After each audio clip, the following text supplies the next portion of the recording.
Book of Heaven, Volume 11, October 25th, 1915. When Jesus can say to a soul, continuing in my usual state amid privations and bitternesses, I was thinking about the passion of my lovable Jesus, and he kept repeating, My life, my mama, my mama.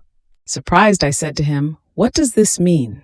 And Jesus, My daughter, as I feel my thoughts, my words, being repeated in you, loving with my love, wanting with my will, desiring with my desires, and all the rest, I feel my life being drawn into you, and my own acts being repeated.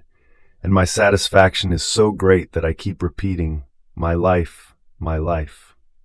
And as I think of what my dear mama suffered, who wanted to take all my pains and suffer them herself in my place, and as you try to imitate her, praying me to let you suffer the pains that creatures give me, I keep repeating, my mama, my mama.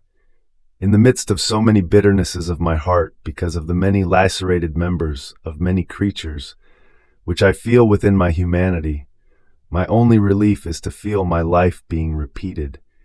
In this way I feel the members of creatures being knitted again within me.